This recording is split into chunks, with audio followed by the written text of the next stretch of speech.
Good evening once again, ladies and gentlemen, and welcome to Game 3 of the Portsmouth Invitational Basketball Tournament in its 70th year.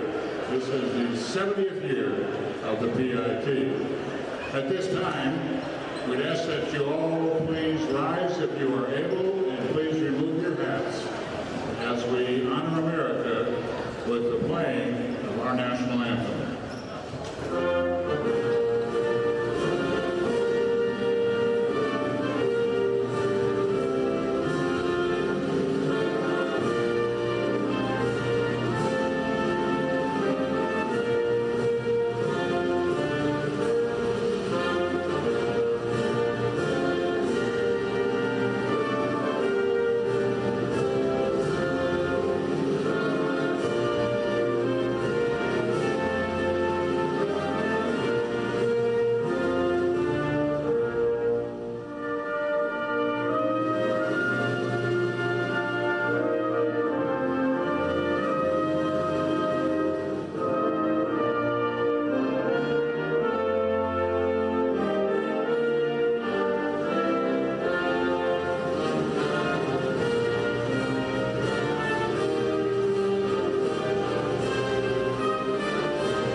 This is semifinal night, and our first semifinal game will match Gianni King and Mike Duman. You ready? And Gianni King will be the And greetings from the 70th Annual Portsmouth Invitational Tournament on this Friday night, April the 19th, 2024. Our matchup featuring Gianni King taking on Mike Duman Auto Sales. Both teams victorious to start their festivities here at the Portsmouth Invitational Tournament, with Mike Duman prevailing 93-86 over Norfolk Sports Club, while Gianni King was an 85-79 winner over Portsmouth Sports Club. We thank you all for tuning in. Alongside my broadcast partner Tanner Massey, I am Matt Hatfield. Tanner, this should be an entertaining matchup here in the semifinals to see who can punch their ticket to tomorrow's championship game. A lot of talent on the floor tonight. No doubt, Matt. It's going to be a lot of fun. Both teams have a lot to play for. Both teams are currently 1-0, and there's a lot of electricity in the building. In my opinion, these are the two best games of the Portsmouth Invitational every tournament because it's at night. All eyes are on these guys, and they know there's a lot to play for. future stars of tomorrow potentially out here at the PIT here in the Commonwealth of Virginia. Let's go through the starting lineups as you hear our public address announcer Jack Ingerson tell you them in the background. Thank you all for tuning in tonight on Prep Spin on the Portsmouth Invitational Tournament Friday night edition. And our starting lineup for Jenny King, coached by Mike Holland, Roland Ross, and Cynthia Cooper. People remember the name Cynthia Cooper, former WNBA All-Star and champion. Roland Ross, longtime assistant at Christopher Newport University, and Mike Holland, the head coach here at Churchland High School. Xavier Johnson, for them, a 6'1" product out of SIU. You also have Hunter Couture for Jenny King, a 6'3" guard from Virginia Tech. Kevin Cross, a 6'7" forward from Tulane. Tristan Enaruna put up a game-high 25 points in the PIT opener. He's a 6'8" forward from Cleveland State. And Tolu Smith III, who had 18 points, 7 of 12 shooting, 6 rebounds in 28 minutes in the PIT opener. He had a Mississippi State rounding up the starting five for Jenny King tonight. And for the opposition in this matchup, and that, of course, Mike Duman Auto Sales. They're wearing the home white uniforms tonight. Jenny King in the blue jerseys with the white numerals. Mike Duman coached by Jeremy Jordan, Walter Westbrook, and Elijah Burns. Burns out of the NBA. Jordan and Westbrook area coaches. Jeremy, in fact, nearby high school coach at Grafton High in Yorktown. Tyrese Samuel, forward for them, 6'10", 235 pounds from the Florida Gators. He averaged 11 points per game when he was at Seton Hall and had a big performance in the opener with 19 points in their win over Norfolk Sports Club on Wednesday. Quincy Guerrier from Illinois, the Big Ten tournament champs who made the Elite Eight this year, the Montreal, Canada product, a 6'8" forward. 6'7" forward Jamison Battle from the Buckeyes of Ohio State. 6'3" guard Santiago Vescovi from the SEC regular season champions from Tennessee. And Dennis Jenkins, a 6'4" guard from St. John's, who was the second leading scorer at Iona before finishing up his college career with Rick Pitino and the Red Storm. Just about ready for our action tonight. Charles Watson, Kelly Broomfield, and Paul Toomey are officials, and we're underway working from right to left with Mike Duman Auto Sales. What are you looking for in this one, Tanner? I'm looking forward to the matchup between Tristan Enaruna and Tyrese Samuel. Both guys played excellent in game one, and now just seeing this matchup down low, seeing who is going to take advantage of the electricity that's in this building tonight. Guerrier and Cross get tied up with a jump ball just 23 seconds into this one. If you missed our action earlier today on Prep Spin as part of the Portsmouth Invitational Tournament, it was Sales Systems outlasting K&D round 74-61 behind a 16-point effort from James Bishop IV, he from George Washington. And they were able to get it done in that ball game. So kudos to Sales Systems. They'll be in action tomorrow, part of the quad header. And right there on the jump, it's going to be going right to the 10 for 2. Xavier Johnson for the game's first field goal. He's got some burst in the open floor, doesn't he? Yes, he does. He is quick. He gets down the floor, and he has a great body as well. Even though he's short in stature, he defends, and he plays with some physicality. They've got a whistle here as Mike Duman's group looks to attack the rim. They're going to count the basket plus the foul. So an and one opportunity now for the men in white for Mike Duman Auto Sales. And that means to the line for a chance at the three-point play. We get to see Mr. Vescovi, Santiago Vescovi, who put up over 6 points per game at Tennessee. And how about this one, Tanner? 325 made threes in his 5 seasons with the Volunteers. Yes, he is an excellent shooter. He's able to fill a lot of different hats with the Volunteers over that time, and he helped them to a great season this year. So now with the basketball in the blue, Couture and company, he bounces it. Trying to spin, losing the handle, though. It's going to be loose, and Mike Duman coming up with it. And here's Vescovi on the move. He had 4 steals just 2 days ago. Here's a wing three that won't go down for Jamison Battle, and the rebound's going to be collected by Jenny King's Tolu Smith III inside. He had 6 boards in the opener of this event. Throwing the lob to the rim. It's actually a missed shot that'll be collected on the board by Tyrese Samuel, and he goes all the way to the rack.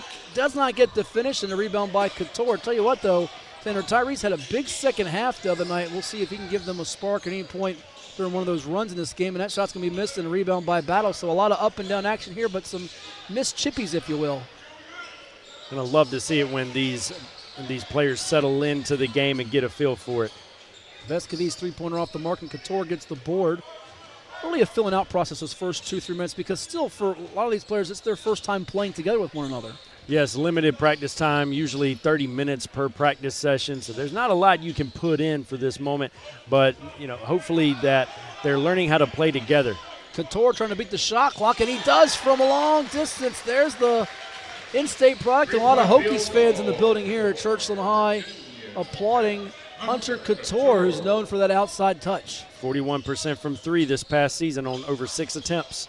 There's a deep try that won't go down for Mike Duman's auto sales group, as Jenkins was off the mark there, but here comes Crossing Company. Top of the key here, Anaruna, who was such a force the last time out. Now Smith's got it, trying to muscle his way against Samuel. Stops, turns with 4 on the shot clock, a little bit off the mark there, and it's going to be collected by Vescovi. Now from the wing.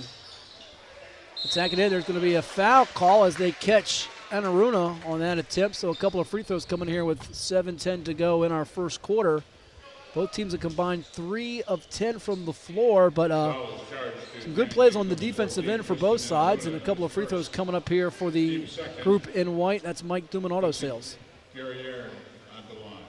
Very, very much up and down. And one thing of notice that a lot of these guys have struggled with in every game that I've seen is the shot clock difference. 30 seconds in college to 24 at the Portsmouth Invitational. And getting in the flow of the offense quickly is of major importance. Gary misses both of those. Smith gets the board. To follow up on that, do you think as a player, are you more cognizant of that early in the game than, say, game 2, game 3, second half of games, because you realize that horn might be sounding and you're hearing your teammates get it to me? Maybe the pace is a little bit quicker than you're used to it in some senses? Yes, and a lot of times guys have the basketball with 6 or 7 seconds on the shot clock who aren't used to that type of role in the college game, and they're used to that equals to 12 seconds left on the shot clock in college, and they're able to flow into something better. But there's a lot of times in these games where a player has the ball with 6 seconds left and he doesn't know what to do. Anaruna with the basket plus the foul, so a chance for him to get a three-point play. He out of Cleveland State. Tristan Anaruna, a name that's certainly gotten some buzz here this week at the PIT. This past year for the Vikings of Cleveland State, 19.6 points, 6.5 rebounds per game. And, of course, he's got a background that before he got to Cleveland State, played at Iowa State and Kansas in the Big 12, and the free throw making it 8-3 now as he converts the three-point play. A quick 6-0 spurt for Jeniking. And the handoff. Here's Jenkins. Backing off the dribble. Bounces it over to the side here. And Tyrese Samuel trying to work on his defender down low, and Cross gets it back with 4 on the shot clock. Fade away. Well defended there by Cross, and it's a missed shot and a rebound for Smith and company in blue with Jeniking. Cross tosses it up top to Couture. Couture gets some separation against Vescovi and knocks down another perimeter jumper as Hunter Couture strikes again, 10-3. Couture, he plays with great pace. He plays with a .5 mentality. And one other thing, he plays in straight lines very well. He doesn't allow the defense to take up space very well versus him. Having the notice as Vescovi probes the defense, kicks it out to Jenkins for a straightaway 3. And it's money for Dennis Jenkins from St. John's in the Big East to make it 10-6. I noticed this week, Jenner, that Mike Young was here eating his popcorn. He loves that popcorn. He loves watching Couture make three-point shots. There's a lot. Every Portsmouth Invitational, you can bet that there will be a Virginia Tech Hokie out there playing, and so you can then imagine Mike Young will be in the building. Also noticed assistant J.D. Byers here the other night, and more ACC flavor with Kevin Keats here last night watching DJ Horn of the Wolfpack. Will be in action later on. One more game after us tonight. It's the semifinal with Roger Brown's squad taking on Portsmouth Partnership. Winner of that moves on to the winner of this in tomorrow night's championship at 7 p.m. They call the foul on Samuel. It's his first, and it's the team's second, and we see a substitution now. And checking out for Jeniking is Cross, and we get our first look at now in the game Alan Flanagan, the 6'6" forward from Ole Miss out of the SEC. Flanagan's got the basketball. 4-point deficit right now, 10-6. Loses the handle. It's poked away by Vescovy, and his teammate Battle gets it. Battle trying to make a move here on A.J. Hoggard, who's come in. He out of Michigan State.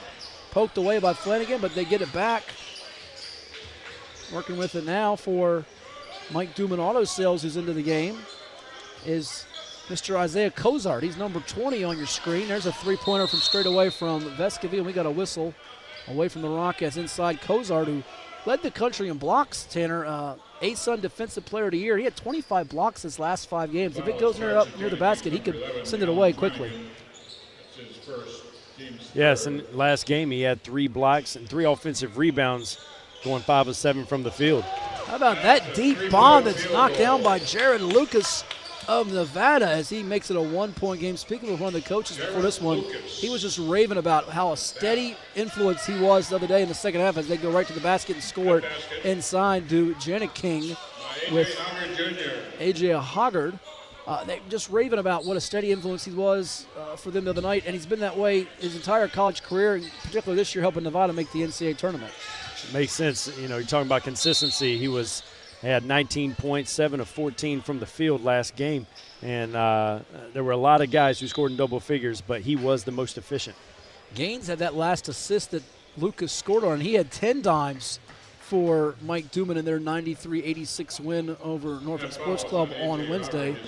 And they called the personal on Hoggard, and we've got a timeout on the floor here with 4:24 to go in our opening quarter. Glad you're with us here on this Friday night edition of the Portsmouth Invitational Tournament, the 70th PIT, through our friends at Prep Spin. Want to also thank, alongside my broadcast partner Tanner Massey, I am Matt Halford. We got with us tonight, making it all possible, our entire production team, including Willie Bailey, Will Warfield, and Clyde Martindale.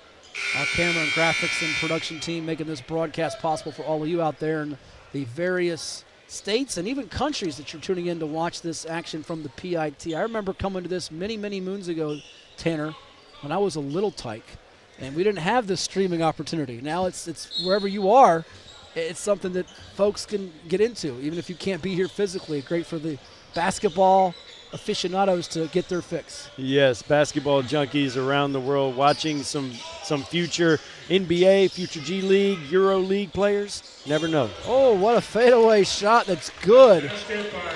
Eric Gaines. He can do more than drop dimes. He can get buckets, too. 11-12 now is the count. Jenny King holding on to the lead by a whisker. Now, Jenny King trying to answer here, working against Cozart. They'll draw the foul, drive into the basket, and Aruna there.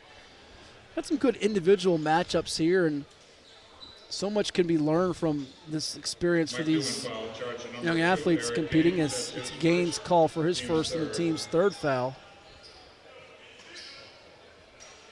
PIT never disappoints. There's always a couple of hidden gems that come out of this, too. Never does. It's really, really cool to watch these guys play versus similar talent, similar age group, obviously, and outside their comfort zone for a lot of these guys. Hoggard misfired on the last three-point attempt for Jenny King. Mike Duman Auto Sales after that rebound by Gaines, trying to probe the defense here. Here's a three-point try for Vescovy. Won't go down. Couture's got the board as we approach 3 minutes to go in this first quarter. Couture is going to hand it off. Hoggard trying to shake his defender. Deep one off the mark for Battle, and the rebound is controlled by Gaines as he brings it up the floor, pushes it. Here's another deep three-point try for Lucas. Rebound now by Enaruna as he throws it up ahead. Hoggard going to the basket. Oh, and the no-look feed and the fly for the flush as it is thrown down by Keelan Boone of UNLV. His twin brother played earlier today in the PIT, in fact. Pretty cool to have brothers like that playing in this, huh? Yes, Caleb Boone played for Sales Systems. As that floater won't go. The rebound, though, and stick back for Jamison Battle. Makes it a 14-13 score, 1-point deficit again for Mike Duman Auto Sales. The game has certainly slowed down a little bit, but we're seeing very aggressive defense and offense. We still have some turnovers such as the one we saw there, but they're playing hard, and I feel like the ball movement has improved. It's crisp, and it's not as transition-oriented as it was the first few minutes. Smith comes back in to relieve Enaruna as we near 2 minutes to go in this opening quarter. Bringing it up the floor, it's Gaines. Feeds it to Battle. A lot of folks view Battle as that stretch 4 type of player. Battle throws it up top. It's going to be deflected, and here comes Jeniking on the move. Flanagan's got it. Trying to wiggle away from his defender. Second defender comes over to help. And how about Gaines? Skying to send it back. And Lucas comes away with it. So Mike Duman auto sales. Little fake pass, and now dribble for Vescovy. Gives it to Battle from the wing. Inside they go to Cozart in the post. Trying to face up his defender in Smith. There's 8 on the shot clock. Deep 3 for Gaines.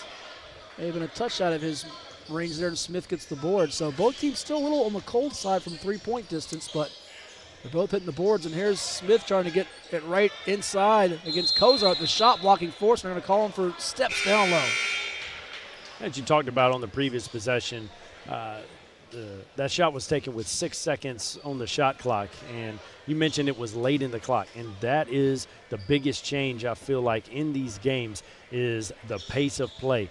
And what scouts really want to see is that 0.5 mentality, snap decision making of flowing to that next action, because if you catch and hold out here, that wastes a lot of time.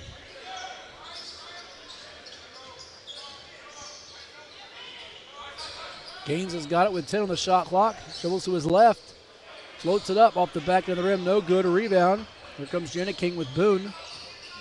Gets it back on the bounce from Cross. Goes to the basket. Tries to find Flanagan, but it's stolen away, and there will be a whistle.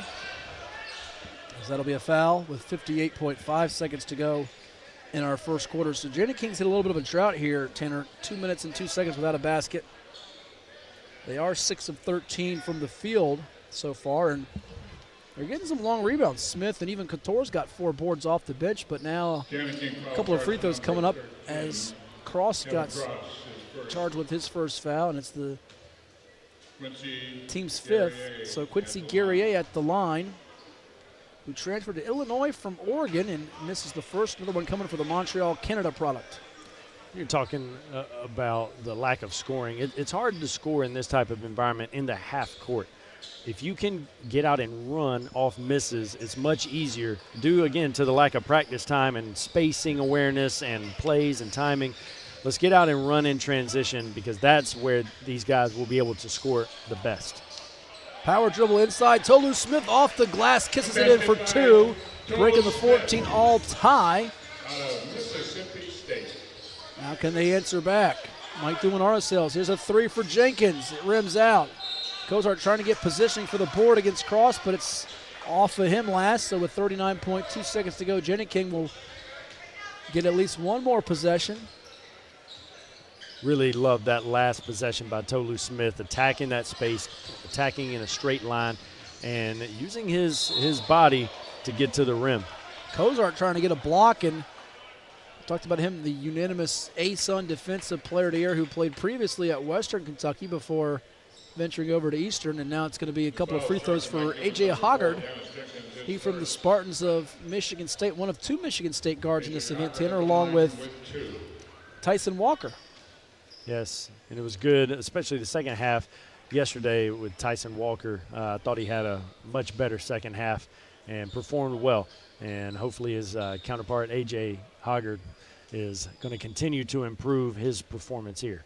Hoggard's played in plenty of big games. You remember last year making a run to the Sweet 16, falling to Kansas State. This year, run to 32, where they were eventually knocked out by UNC. But some big boys in the Big Ten, like Purdue, the national runner-up, and Illinois, the Big Ten tournament champ we talked about earlier, as it's going to be about a 4 to 5 second differential between game and shot clock. 17-14 lead for Jeniking as Mike Duman Auto Sales looks to get their last shot off here in this opening quarter. Eric Gaines has got it, uses the screen from Cozart. Step back with 2. Oh, it's a filthy 3-point bomb for Gaines. Incredible shot making there from Eric Gaines, creating space with the step back, and love the awareness with his feet, keeping a 3, knocking it down. They put up a second and change more with 4.3. There's going to be a whistle here on that battle to get the inbound by Jenkins. It's a highlight reel jumper by Gaines for sure. And he's known for filling the stat sheet, also known for getting after it defensively. 11.5 points per game 2 seasons ago and raised that to 12.3 points with 5.5 assists with the Blazers this past year. So here at the line on that foul is A.J. Hogard. And he hits the first of 2. Oh, and this is a tough break right there, but Jenkins, you have to have a little more poise, a little more awareness, and not be too aggressive. The ball's on the end line, and you're holding before the ball is inbounded, and therefore they get a free throw, knock it down, and now they get a chance to reset. So with 4.3, they get it in. Chance to beat the horn, getting bumped into a defender. Flanagan loses it as it trickles out of bounds and tries to heave it. It goes behind the hoop. 1 quarter in the books here in our semifinals on this Friday night at the 2024 Portsmouth Invitational Tournament. Jennings 18, Mike Duman, Auto Sales 17. Has 10 or 9. Take a look at some numbers here through 1 quarter of play. Pretty balanced as far as the scoring goes. 5 points for Gaines, 5 points for Couture. Better shooting for Jennings at 50% to the 33.3% for Mike Duman. And it's been a back-and-forth game. 3 ties, 2 lead changes when it's all said and done, though Jennings led for more this game. This might be one of those games that's seesaw back and forth much of the way. No doubt. And I'm really encouraged to see Hunter Couture with 5 points. He's made an impact on the game with his rebounding. Again, building off of last game as well, where he had 5 rebounds and 3 steals. He always finds a way to make an impact on the game. That was impressive. Inaruna started off slow compared to what he did last game with only 3 points, but I feel like he's getting a feel for how this game is also. I'm really looking forward to see if Battle from Ohio State really makes his imprint on this in this game, hopefully in this next quarter. Well, and he's one, it's a good point, Tanner, to hit 123 threes at GW, 134 at Minnesota, and then here with the Buckeyes this past year, 15 plus. So he's known for getting on a hot streak, and I think there's been a little more aggressiveness to this semifinal than the earlier consolation game today, where it took about a half for both teams to start to find the touch from the outside, also getting to the free throw line as they missed the first shot from deep to the men in blue from Jennings. And you expect that intensity to be there with it being a semifinal chance to get to the championship on Saturday. And there's Dennis Jenkins from way downtown. 3-point triple is good. Great kick out on the baseline drive, making that rim read in rhythm 3. Now it's Hogard up top. Flanagan being guarded by Gaines. 20-18 is the count. Mike Duman Auto Sales in the lead. In the lane, the shot will roll in for Alan Flanagan out of Ole Miss. Alan Flanagan can do that. He's a little more of a point forward type in that he can really handle the ball. He can handle it and create out of pick and rolls, and he's very good in the mid-range, as we saw there. I was just about to say, Tanner, he feels like he's one of the more mystery unknown to some here, whether it be a scout or fan. They might not know that name. They didn't follow Ole Miss maybe as closely as some other SEC schools. That's the 3-point shot for Lucas off the mark. Hogard's going to get the rebound, but he's got some neat mixture elements to his game. Yep. Not a great shooter from 3 overall, but a facilitator. We see the athleticism, the length. This guy, he has some untapped potential and talent with his ball handling skills as well. Flanagan's flush breaks the 20-all tie. As we tick towards 8.5 minutes to go in this first half.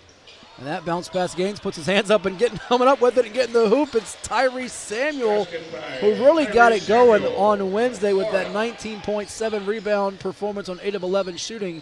He could be one that really raises his play as we move things along. And now he's got a matchup with Smith inside. Nice feed inside of Flanagan. Picked up quickly by Guerrier. 7 on the shot clock. Inside, Tolu Smith fading away against Samuel, and he alters the shot, gets the board, and here comes Mike Duman Auto Sales with it tied up at 22. In the legs dribble. Gaines will take a 3 from straight away. That's going to be a long two with his foot on the line, and it's going to be out of bounds, trickling out there. And that's what scouts don't want to see. They want to see, again, clearing the three-point line. Long twos are the worst shot in basketball, and we have to have that awareness to get back behind that line. Yeah, I think he thought like I did that he was behind it, and his foot was on it and pulled the trigger a little quick on that one. So it's 7:53 to go in this first half, tied at 22. 4 of 14 from 3, Mike Duman Auto Sales.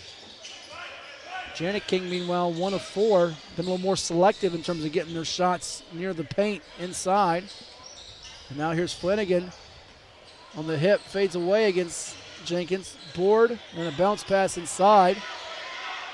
Keeping it from being a jump ball situation and missing inside it is Anaruna, and we've got a whistle.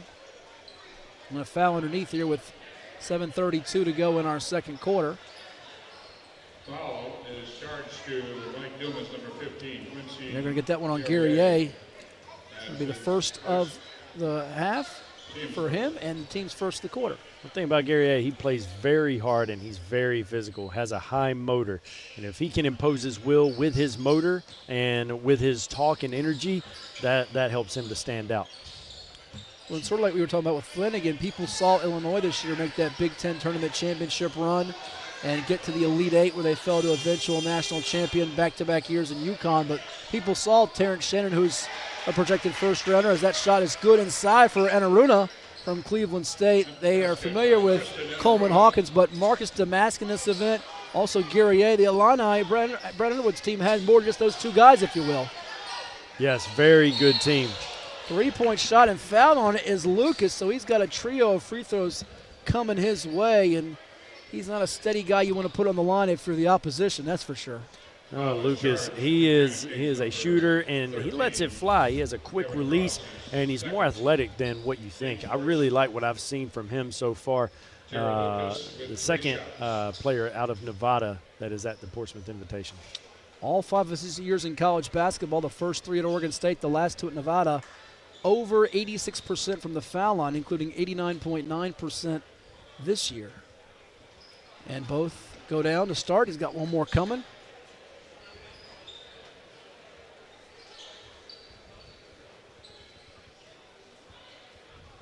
And a pretty solid performance, 3 of 6 from 3, 50% from the floor with 19 points, as you mentioned earlier, Tanner, in the last round, or I should say the last game they played here at the PIT. Subbing out for Janet King is Kevin Cross.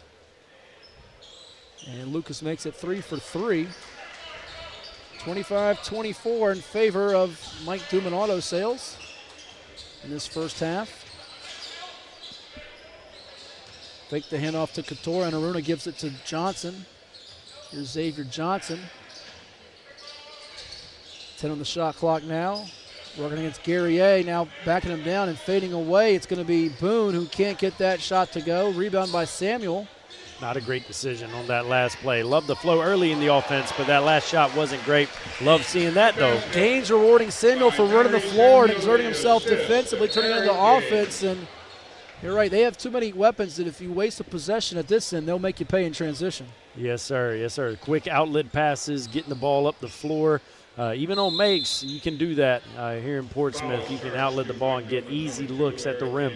Trio of subs coming up, but we've got a timeout with 6:21 to go in our first half. 27-24 is our count in favor of Mike Duman Auto Sales. Don't forget, after this one, we've got Roger Browns against Portsmouth Partnership in our other semifinal matchup here through Prep Spin and the Portsmouth Invitational Tournament, where we've had some legends like Jimmy Butler, John Stockton, Dennis Rodman, Scottie Pippen, Tim Hardaway, and so many others come through this event over the years. You got a favorite couple of players or a couple of moments from PIT years past, Tanner?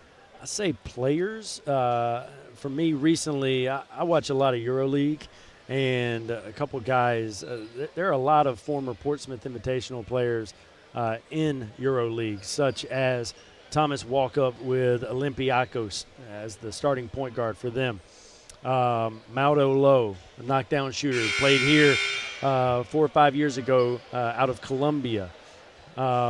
There's numerous players over the years that have played in EuroLeague from Portsmouth. And again, it's not just about the NBA. I know that these players see all the NBA scouts on the baseline to our right, but there are a ton of scouts from all over the world that are here. Italian League, Asia market leagues.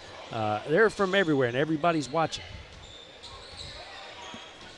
And you're so right. I mean, more times than not, you're going to find players from this event go to those leagues than say the NBA. And those games are televised or streamed. They're well attended. It's a good way to make a living. And and continue playing the game many of these youngsters have grown up loving since they were kids, as that shot inside was no good. And still some players in the NBA that have been in the PIT from 10, 12 years ago, which is pretty cool to see. We mentioned Butler being one of those. The Miami Heat in action tonight in the Eastern Conference play-in game. Here's Samuel, top of the key, trying to spin on his smaller defender in Johnson. Count it, +1 for Tyrese Samuel, the Florida Gator for Mike Duman Auto Sales.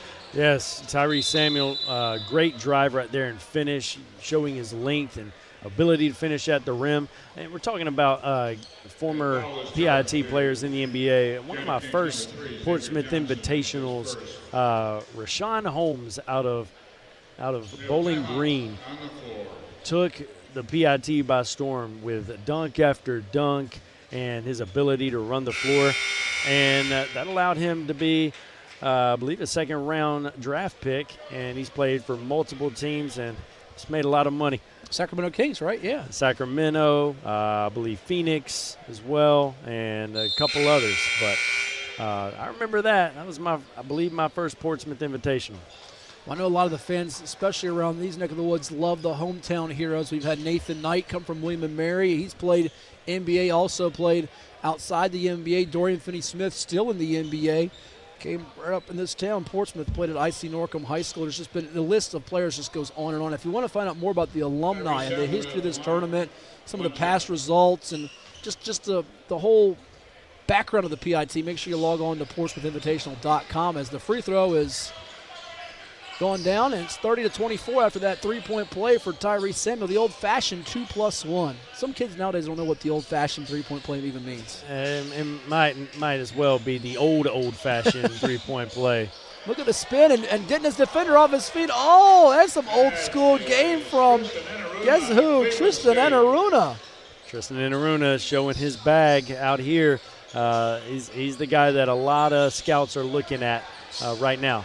Throwback style. Here's a breakaway dunk and the slam on that one by Flanagan, who's shown off his athleticism throughout this half. It's just a 2-point game now after his dunk that followed up Enaruna's throwback bucket.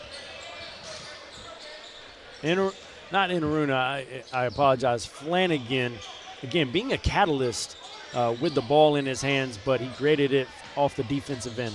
Missed shot off the backboard for Jenkins. Rebound for Smith and company in blue. Here's Jenny King with a three-point shot to try to go up here. Enaruna can't get that one to fall. Rebound comes to the other number 14. That's Jamison Battle in white for Mike Duman Auto Sales. Here's a deep one for Guerrier. Won't go down, but the offensive rebound, sticking his nose in there, is guess who? Vescovy, who's known for that. Jenkins gives it back to Guerrier. Another miss and a rebound for Jenny King with Flanagan. Great offense. Love the extra pass. Good to great three-point shot.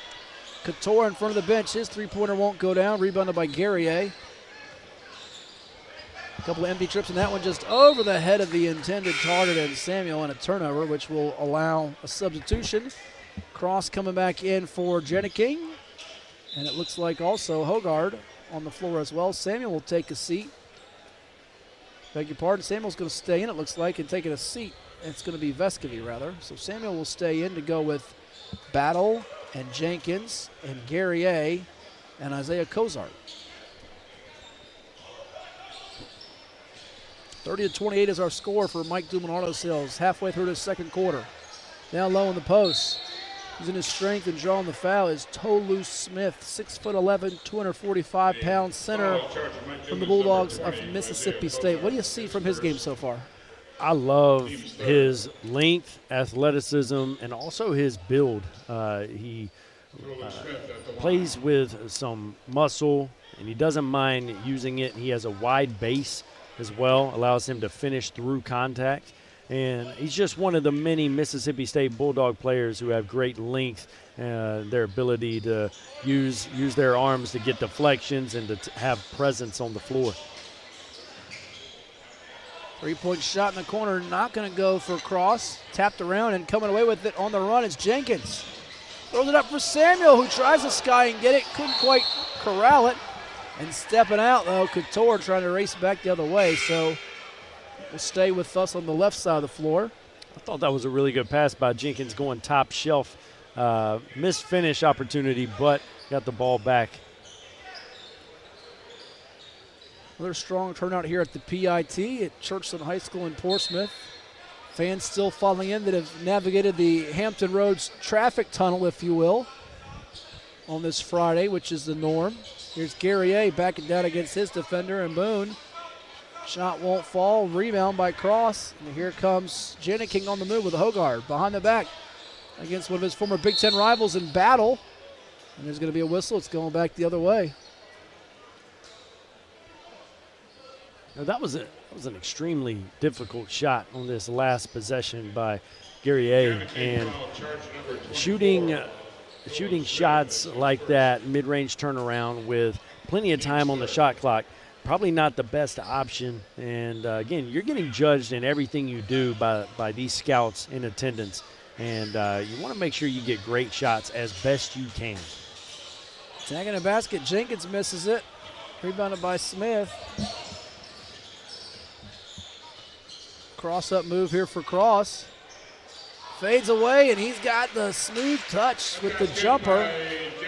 31-30. Janiking back in front by a whisker. Good to see Cross get to that comfortable mid-range shot. He was wide open, uncontested. Well done to create space. Beautiful pass by Jenkins on the roll. Inside with the score, it's Samuel. And Jenkins setting them up well. I'll tell you what, that's been a difference for them on their quest to get to the championship, Tanner. They've got some guards that can set up their big man in Samuel, whether it be Lucas, Vescovy, or as you mentioned, Jenkins there. And Gaines had 10 assists the other night. Yeah, and Jenkins, he's shown the ability, I think he has 2 threes so far, ability to stretch the floor. Hopefully the bigs will continue to capitalize off drop-offs and lobs from him. Corner tray ball won't go for Boone. 32-31 the count. Mike Dumanardo sails up. Jenkins trying to get some separation with that dribble. Little jab move for Guerrier as he tries to get by Boone here. Kicks it back out to Samuel. He'll try a three from straight away. It's off the back end of the rim. Rebounded inside by Cross and Janiking on the move, and there'll be a whistle as they go towards the cup with 2:03 to go in this first half. And that's kind of what we're talking about, catching and holding in the corner by Guerrier. Again, no need to do that. Again, snap decision making. Let's see if we can drive it, pass it, or shoot it within half a second. Still became an in-rhythm three, but I still think we can get better from that possession. And again, we're being judged by in everything that we do here as a player. And with that being said, a lot of guys are just being judged on their feel for the game, making the proper decision, at the right time. And if you catch and hold, that's an improper decision, and that kills the flow of the offense. Well, and to go further in that evaluation, 2:03 to go in our half, 32-31, Mike Dumanardo sails lead. Janiking here. It's a little bit like when you come out of high school to college, except it's just accentuated even more going from college to the pros because you're playing for dollars, you're playing for what's next in your life, and the margin for error is a lot smaller, correct? Correct. And the higher level you go up in basketball, the smaller the floor is, because not only the player's size and their length, but the quickness, the reaction time, their ability to play harder, everything just shrinks. So you have to make quicker decisions. They go down low here, trying to face up at Smith, backing down against Samuel. He's going to turn the lane and get it to go off the glass for 2 to make it 33-32. And it's almost like you go into it and you're evaluating, you say, we're going to try to find things to not like you. But the more you do to make them like you, that cancels that out in a big way, doesn't it? If you do more and more positive things. Yeah, and a lot of that is just making the simple play. It's just being available for your teammates and giving them outlets and making simple plays with the ball, such as that. Oh. Not driving in for a tough contested layup, getting a teammate an open three. Keep it simple as Hunter Couture knocks it down from long distance. Getting a clean look, and he makes the defense pay, 36-32. Jenkins off the window, high off the glass for 2, 36-34, as he's answered more than a couple of times here throughout this half. Jenkins with a great move right there, occupying the defense with his eyes, leads to a wide open, uncontested floater. Hogard dumps it off and then losing the handle, though, was Smith. But you like the competing on both ends here as Battle's going to check out. In comes Lucas for him. Really like what I'm seeing from Jenkins just as a setup man and his ability to score. showing he can do both. Jenkins bounces it with the right hand to Lucas, gets it back, being guarded by Couture. Going to drive on him. Second defender comes over to Shaden to help. Now pump from Lucas, who gets it back, working on Hogard. Steps back, pump, and gets him off his feet and draws the foul. How about the clever play by Lucas there? And Hogard bit on it, and as a defender, you don't want to do that. Not with that guy. Crafty and savvy is Lucas in that play. And also, from a coach's perspective, he's in the mid-range. We don't want to leave our feet to contest a shot in the mid-range. Make them shoot tough contested shots, and especially you don't want to jump forward in that situation where you can land into their body. Lucas hits the first, another one forthcoming for him. We've highlighted what a reliable foul shooter he is. What is he now, 5 for 5? Hasn't missed. Oh, man. Every time he shoots, I think it's going in. And that, as a coach, makes you very confident. And it's thrown down with authority by Tolu Smith with the hammer dunk, 38-36. Tolu Smith has really been a force today. Dunks, getting to the rim with his left hand. He's been a lot of fun to watch. Lucas gets it back, behind the back dribble. 7 on the clock. Tries to make a bounce pass, and that time it was to the wrong guy. Smith's got it, and now he's just going to try to get out of the way, and he gets fouled. Going towards the cup with 6.8 seconds. So as steady as Lucas usually is, that was not his best sequence, as it now gives Janiking a chance to increase this up to 4 on Mike Duman. Might have been better to just swing the ball real quick and then potentially get it back, respace my three-point line, get it back, and now we shoot or attack off of a closeout. Very tough to create in that situation. Free throw is good for Smith. Second one coming up.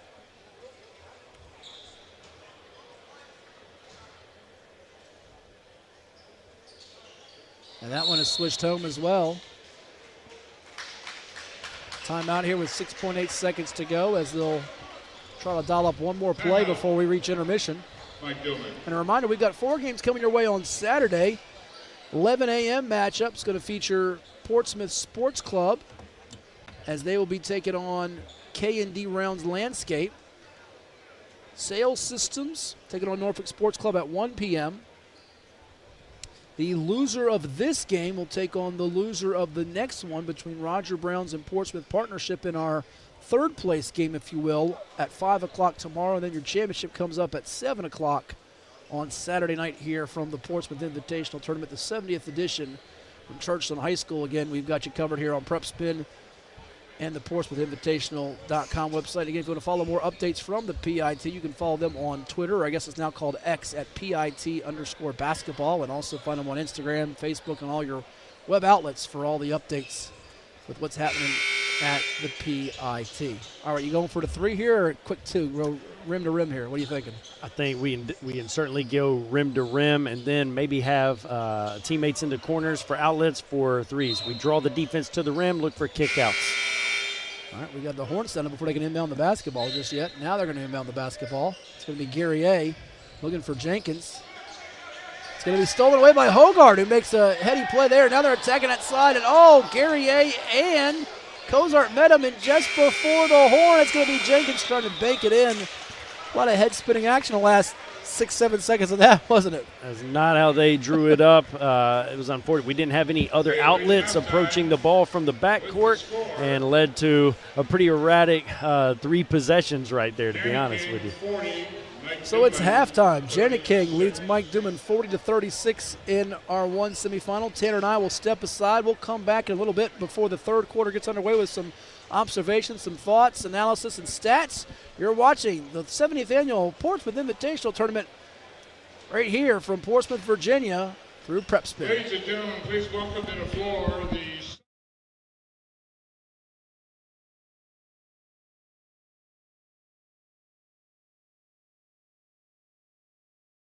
the members of the National Wheelchair Basketball Association and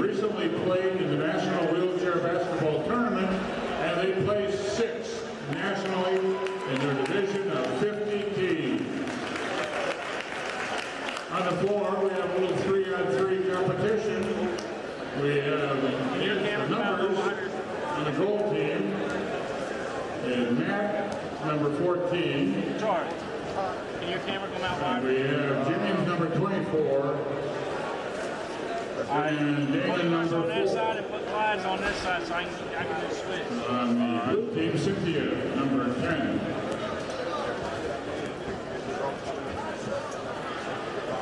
Greg is 55. Hey guys, this is from. And Anthony is 23. Okay, sorry man.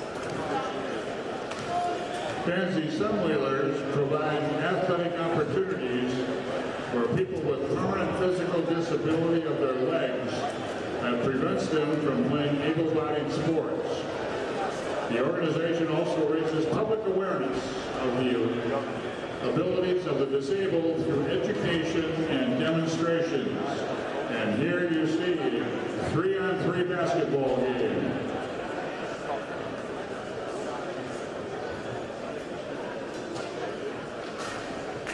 And that basket made by Damon. And the blue team now on the break.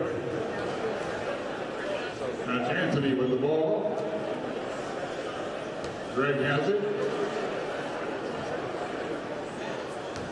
Cynthia with the shot. Missed that shot.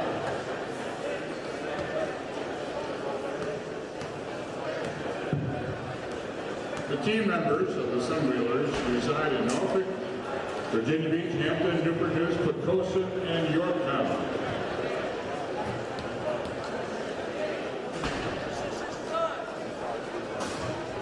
Wheelchair basketball is played on a regulation-sized court and basket. And there have been some recent rule changes. The wheelchair is considered part of the player. And there is no double dribble.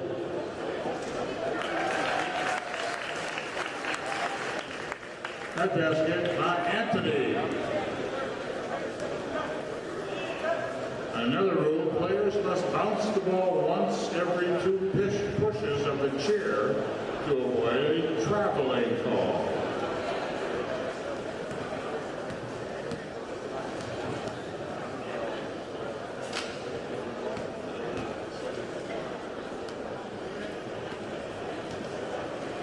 This is Anthony.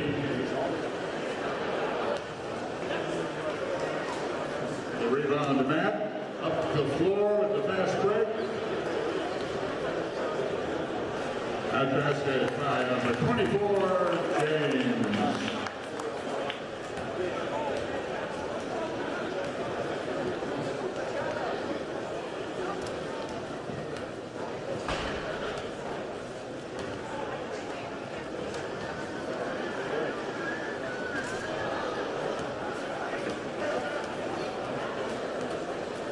I want to remind you, these guys and girls play 6 nationally out of 50 teams in the national tournament. They just returned from that tournament.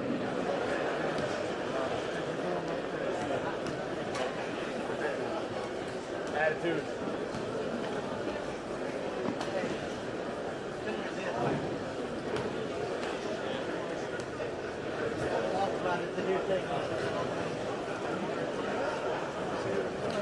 That basket by Greg.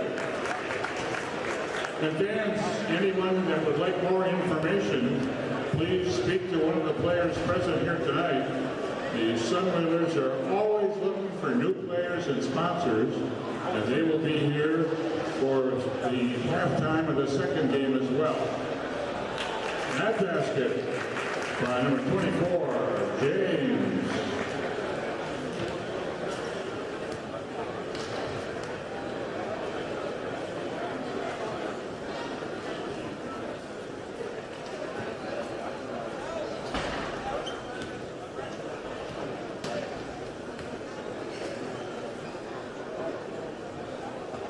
Remember, players must bounce the ball once every 2 pushes of the chair so as to avoid any traveling ball.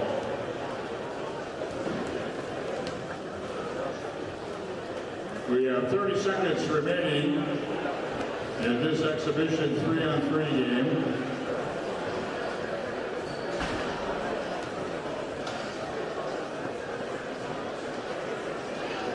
That basket is good.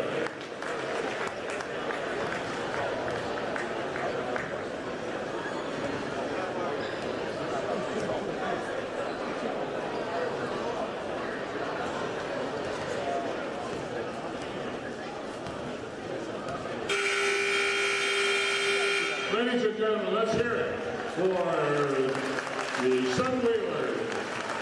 The only Hampton Roads adult wheelchair basketball team, and they will be back at halftime of game 2 tonight.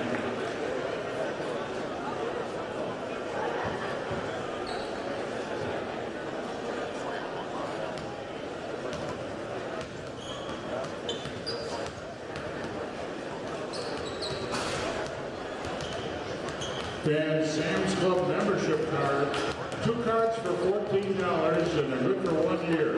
What an amazing deal. You can get that all done right here tonight. Sam's Club representatives are here. 2 cards for $14, good for 1 year.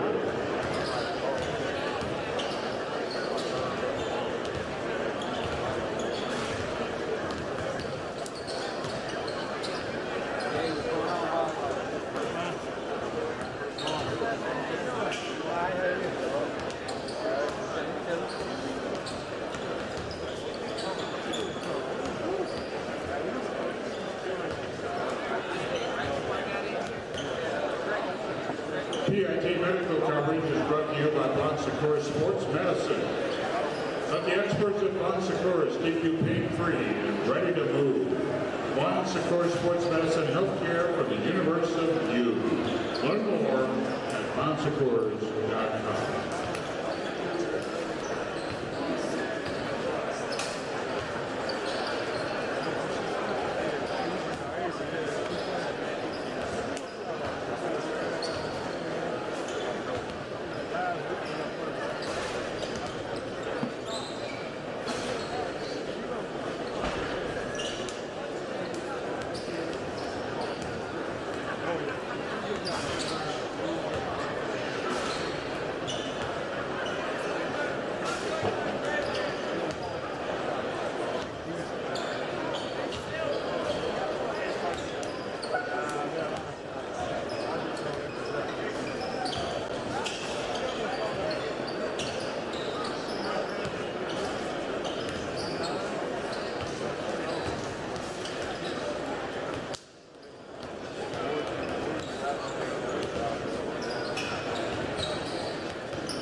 we're just about ready for the second half of action here in our semifinal matchup at the Portsmouth Invitational Tournament, which has Janet King leading Mike Duman by a count of 40-36. Alongside Tanner Massey, I'm Matt Hatfield. And Tanner, some first half numbers for you here. 9 points for Tolu Smith to lead Janet King, 8 points for Hunter Couture, 7 for Tristan Enaruna, and for Mike Duman, 9 points for Tyrese Samuel, who has been in a rhythm again tonight, 4 of 8 from the floor and 4 rebounds after his strong performance 2 days ago here at the PIT, in which he led the way with double figures for Mike Duman. 8 points for Dennis Jenkins, who I know you've been impressed with a couple of his threes, 3 rebounds and 2 assists, and also Jared Lucas with 8 points, a perfect 5 of 5 from the foul line. This feels like, much like we talked about in the first quarter, all right, we've got 7 ties, 8 lead changes. This could be a theme throughout the night.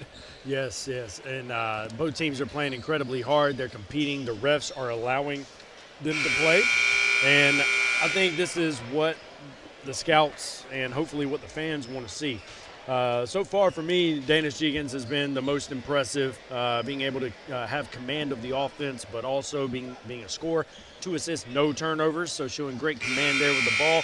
And then on the other side of the ball, Tolu Smith has just imposed himself inside, finishing strong, rebounding, finishing at the rim, and Couture's been great as well. So working from right to left now, it's going to be Janet King here to begin with the basketball. It's going to be Xavier Johnson passing over to Tristan Enaruna, working on the other number 14. That's Jamison Battle. His fadeaway shot won't go down. Rebound on the offensive end by Tolu Smith as he collects his 7th board of the night, and inside a foul underneath as the physicality starting to pick up here. 22 seconds gone by in our second half, and a couple of free throws coming for the men in blue from Janet King. They'll catch on that personal foul. Isaiah Cozart, his first foul of the night, so 2 free throws here for Tolu Smith. That first play was designed for Tolu Smith to catch the ball in a deep seal position inside. Wasn't able to get the ball, but he hustles for the offensive rebound and then has tremendous footwork inside to get that advantage for the foul. 15 points, 8.1 rebounds per game for Smith this past year, the Mississippi product, who shoots it at a 58.2% clip from the charity stripe. 41-36 is our count. Smith getting the first, second one not quite. And now in white, Mike Duman Arnosale's trying to attack with Battle, but he's got to watch from behind. He has his pocket picked by Johnson, who throws it up ahead to Hogard. Hogard lobbing it up, and they couldn't convert the alley-oop, and Lucas comes away with it the other way. Lucas gets it right back from his teammate in Vescovy. Now Vescovy looking to tightrope the baseline, dumps it off down low to Cozart, staying vertical and not picking up a silly foul with Smith. Then it's blocked and Smith comes away with it. Smith trying to go coast to coast here. He spins on Cozart. Oh, what a finish that was, going all the way to the rim. I'll tell you what, that was impressive composure there by Smith. And again, he loves finishing with his left hand, and that's really, really cool to see. 12 points and 8 rebounds, and then answering, it's going to be Mike Duman Auto Sales with Eric Gaines, the UAB talent. Now inside, Smith loses it but gets it right back. Double team comes, he feeds it off. They can't finish it inside with Flanagan, and now Mike Duman Auto Sales coming up with a much needed stop there, trailing by 5, not wanting to see this one get away from them, keep it a 2-possession game. Here's Vescovy. He's going to step back, try a long one, and it's going to rim out. Rebound inside by Cozart. Can he finish inside? He gets the deuce plus the harm. 3-point opportunity. Again, both these teams are trying to find their way in this half, but you love seeing it with the effort that is being displayed. And it's fun. It's we're seeing a quick, fast-paced, up-tempo style right now. And they're getting to the rim, and they're getting quality shots. We'll see if Mike Duman can get that bench production. They've got 17 bench points on the night. We'll see if they get someone else to give them that pick-me-up. Right now on the bench for them, Guerrier and Samuel, as well as Jenkins. Hogard kicks it out. A little pump maneuver. Johnson getting rid of it. Now on the post, working on Battle. And Aruna. And a whistle here with 6 on the shot clock, 7:44 on the game clock. Good post up by Enaruna there, trying to impose himself into the game with his physicality. You like to see that. So after Vescovy gets hit with his second personal, here's the face-up game for Smith. Tries to follow his miss, gets the offensive rebound. Bounces to a cutting Hogard, who's hit underneath by Cozart, the shot-blocking machine. And a whistle there on him. So a couple of free throws coming up with 7:34 to go in our third quarter. I'll tell you what, when I'm watching Tolu Smith, I feel like I'm watching Malik Williams, who played here in Portsmouth, and who's now who was in the G League this past season with Sioux Falls. Just a high motor big who's going to impose himself. We see right there, he takes a face-up jump shot, but then immediately follows his own shot with a rebound. And just that hustle and effort, it makes me feel like he's a Miami Heat type player. Not alluding to anything, sure, but that's what it looks like to me. I was telling someone when I walked in here yesterday, if you look at his face, not his game, two totally different games, his face, he's got a little Jordan Poole in his face. Look at his face. If you look at his face close up, he has a little bit of that in his face. Yeah, I think that the mustache helps yeah, as well. a little bit. Yeah. Foul the other end here with 7:23 to go in the third quarter. Good pass for his taller younger brother, I guess is what you could say. Yes. A couple of free throws after Flanagan gets called for his third personal, and at the line to shoot two is Santiago Vescovy. What a run Tennessee had this year to the Elite Eight. Of course, Dalton Connect at the forefront of that for Rick Barnes' team, but lost a tough one to Purdue on Easter Sunday. First free throw good for Vescovy. Very impressive season. That was one of the better games of the tournament, too, Tennessee-Purdue. Could have gone either way, up until about the end of the game. But, he was a major key for him as well. He was, on a night where Zach Edey lived at the foul line for the Boilermakers, and a second foul shot going down. Let's not remind Volunteer fans about that. Yeah, they might not be too pleased with that. Hogard in the lane. Shot challenged inside, but he still gets the finish as he's able to avoid Cozart rejecting it. 47-43 now. You have to respect the roll by Tolu Smith, and which they did, but it allowed Hogard to get a layup. Hogard's got some ability, no doubt about it. Steele coming away with it. Couture. Caught by Johnson. Johnson stops a few feet away from the foul line. Little jab move. Here's Hogard trying to three ball, and he's starting to heat up. A.J. Hogard starting to find his rhythm as he's into double figures with 11, and it's a 7-point cushion now for Jenny King. Oh, the pistol action right there from Mike Duman. Wide open shot. Missed shot again. Tap it around. Who's got it? Cozart's got it. Hogard swipes at it, trying to get it away from Cozart. They're going to get him, I think, with a reach. Starting to get feisty in there, and he pats his chest, looking over, and gets some dap from his teammate Johnson. And it's been that way all game inside, but not in a flagrant type of way, in a very respectable, hard-playing type of way. Smith is going to get a breather here. Going back door on the cut. Oh, nice job there by Eric Gaines to finish, and you knew that was going to be dialed up the minute Smith left the court, right? Yes. Couture with the phenomenal backdoor pass, showing great touch and feel. Here it is. Oh, Hogard tries to throw it in the lane. Take it away. Vescovy's got it. 6 minutes to go in our third quarter. Had some open teammates on the perimeter. Missed them. Gaines hands it off. Ball's loose, but Battle's got it. Looking to create in the lane. There's going to be a foul. Oh, and they're going to catch Johnson with that whistle with 9 on the shot clock. Getting a little handsy there. This feels like a game, Tanner, where whichever guard, maybe the big man, can get to the foul line and maybe, I wouldn't say manipulate the game, but kind of dictate things pace-wise and how you operate could really be a big difference-making force in the last few minutes. Yes, and so far I felt that Janny King has been able to do that a bit more, especially playing the first 3 or 4 possessions with Tolu Smith. And if they can continue to have balanced offense with him and then Couture on the perimeter, they still haven't really gotten Inaruna going, who had a great game in Game 1, obviously. And now we're seeing Hogard stretch the floor from 3. So they have a lot of options going, and which has helped them get the lead. First free throw good for Vescovy. Another one coming up.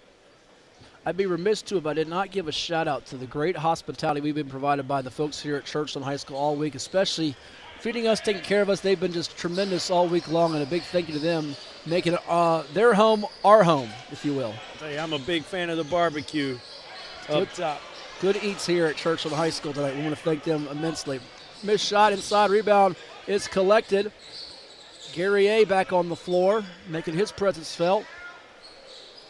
50-47 is our tally. Trying to drive in along the baseline. Couture on Vescovy. Oh, and there's Gary A. trying to tomahawk it down. It didn't happen. Comes back out, pop it out to his teammate and Lucas. And inside, there's going to be a foul, two-shot foul with 5:15 to go in our third quarter. That would have got some fans out of their seats.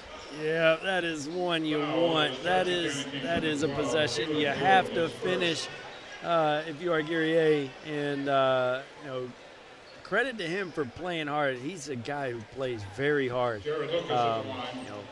Obviously you want to finish that, but also want to give a little shout out to Lucas there, again, showing his savviness, getting to the rim, shot fake, getting that defender up in there, drawing another foul.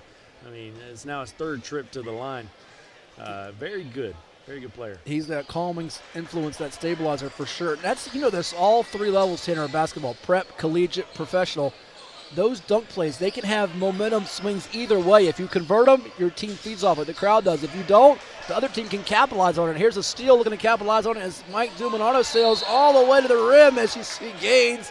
And then hitting the deck, but he's all right getting up. It's a goaltending violation, so Gaines gets credited with a couple points. And just like that, it's a 51-50 ball game. An 8-0 spurt in a minute 23. Basketball's a game of runs, and you're never out of it, especially with the three-point shot being so prevalent. Yes, sir. And what do they call this? The commentator jinx or something? As soon as I give praise to Janny King, now they're losing. Well, as long as we don't go to the foul line late, we'll be okay with that. If we do that and we tell someone how good they're at the foul line, they'll get mad at us. But there we go. We watch them go to the basket. The tap-in action not going to work for Cross. Third time's the charm. Johnny on the spot, 52-51.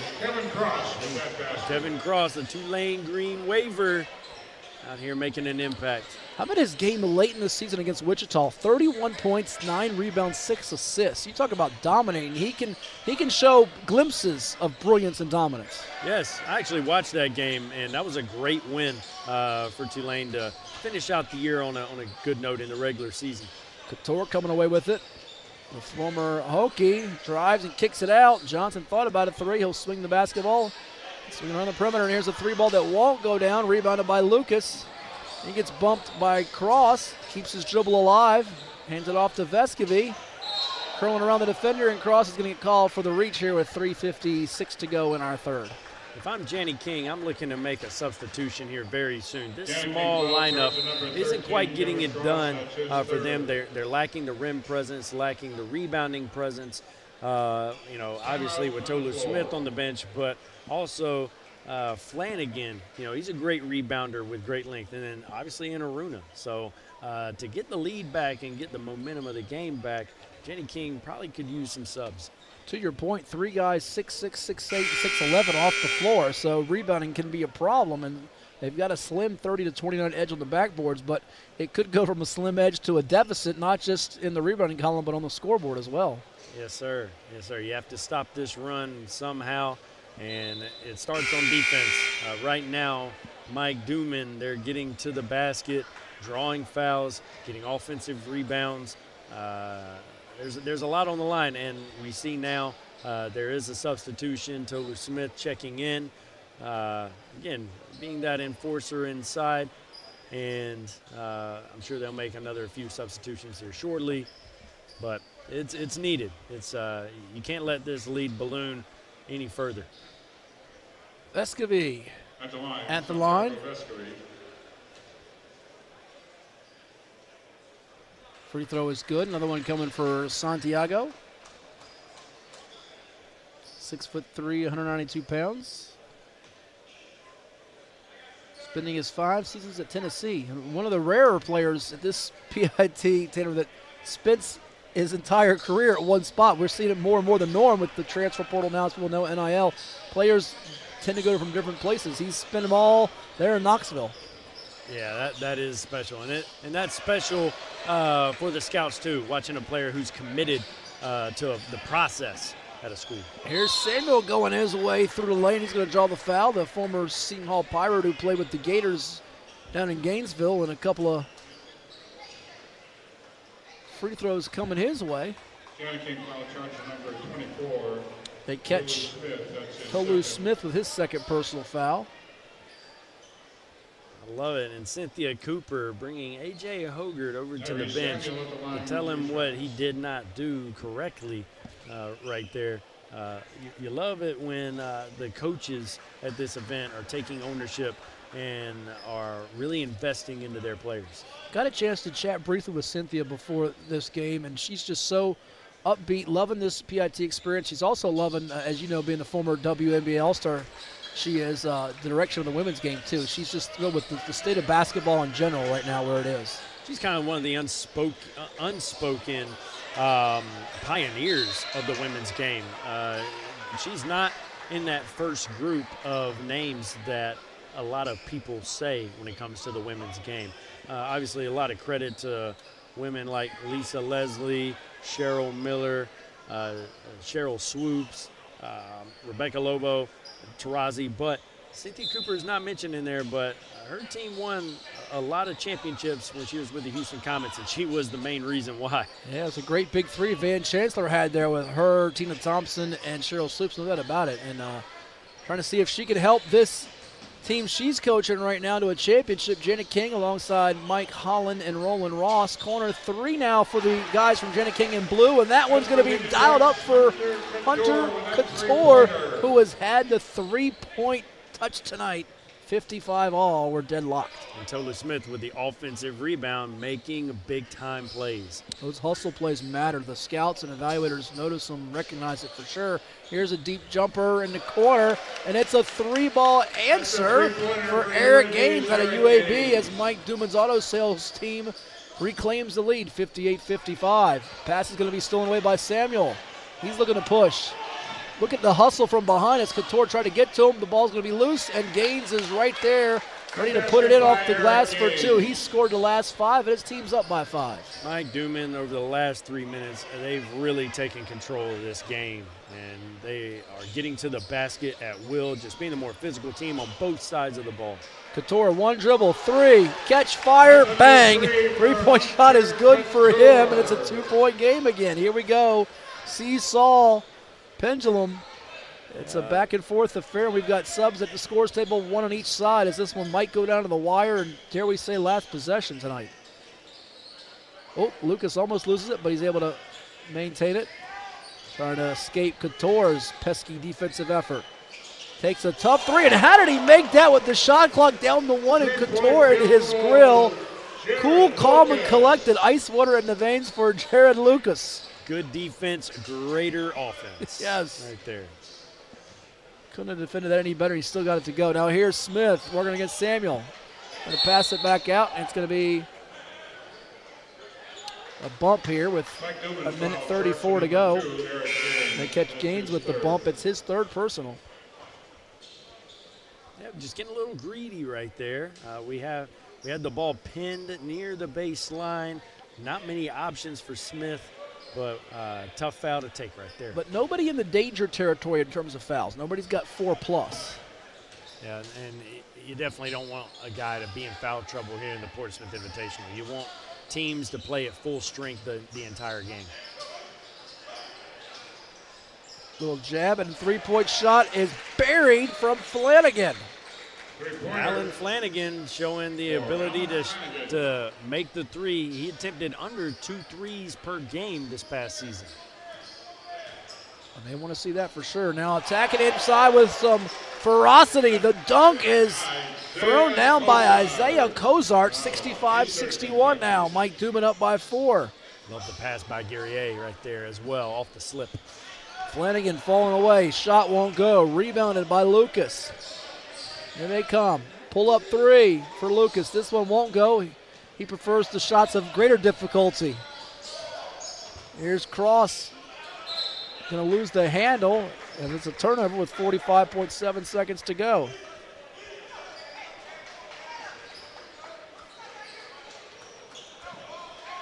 We've had 11 lead changes and 9 ties in this basketball game tonight. Here's the 3 ball for Vescovy. Yes, you can count it, 68-61, as it's a 7-point lead, largest of the night for Mike Duman. Largest for Jennings was 10-3 early in the ballgame, but A.J. Hogard trims it to 4 with a 3-point answer. Hogard, Jenny King needed that 3, cut it to 4, but also the appropriate shot based on the time at the end of the quarter. 68-64. Looks like Mike Duman Auto Sales will hold for the last shot. Screen, a physical one by Cozart.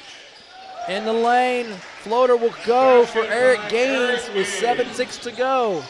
Hogard and company trying to beat the horn. Behind the back, loses the handle. Here's Guerrier racing in for the dunk, and he beats the horn. 72-64, Mike Duman Auto Sales with the lead as they turn the miscue into a big-time dunk. What a way to finish the quarter. Jenny King, a lot of turnovers. That was their 7th turnover of the quarter. They only had 7 turnovers in the entire first half. That's why they're losing by 8 right now. 72-64, 18 points for Gaines, 13 for Lucas, 12 for Vescovy, and 11 for Samuel. Fourth quarter around the bend here at the Portsmouth Invitational Tournament. We've got one more semifinal on this Friday night in April that will follow us with Roger Browns versus Portsmouth partnership, and we'll do it all again with 4 games for you on Championship Saturday, starting off with consolation games at 11 a.m., 1 p.m. Eastern, 5 p.m. Eastern, and the title match at 7 o'clock tomorrow night. Winner here advances to that championship game. Loser here will be playing in the 3rd place consolation matchup. From Churchland High School in Portsmouth. Glad you're with us through Prep Spin on the Portsmouth Invitational Tournament 70th edition alongside Tanner Massey. I'm Matt Hatfield. This has been a fun game, Tanner, and I think this one could go down to the wire the way it has been back and forth. 2 teams that look pretty evenly matched. The rebounding is almost identical at 32-30. You mentioned getting Smith back on the floor was big for Jenny King, but a couple of possessions, like you said, with the turnovers have translated into points for Mike Duman. Yeah, and that's the unfortunate part right now for Jenny King. The self-inflicted wounds, as we say, is really limited them on offense. They're not getting enough shots up and leading to transition dunks on the other end of the floor.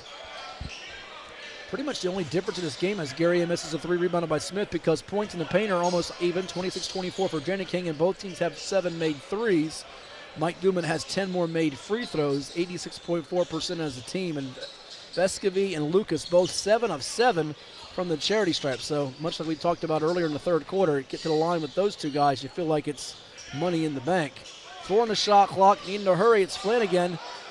Contested well there, and he makes the shot. One of those cases again where it's good defense by Vescovy, but better offense from Flanagan, right? Hey, and Flanagan lives in the mid-range. He's very, very good in that area. He showed that ability at Ole Miss this season, and he's shown it a few times tonight. Efficiency is there without a doubt. Flanagan coming away with it on the misfire. Chance to cut into the 6-point deficit. Here they are with Anaruna. Spinning on Guerrier. His fall-away shot does not go. Vescovy's got it. It's difficult for a player like Inaruna, who just had a spectacular game 1, to not try to duplicate what he just did. Allow the game to present the opportunities without forcing it. Corner 3 ball for Jamison Battle. 75-66.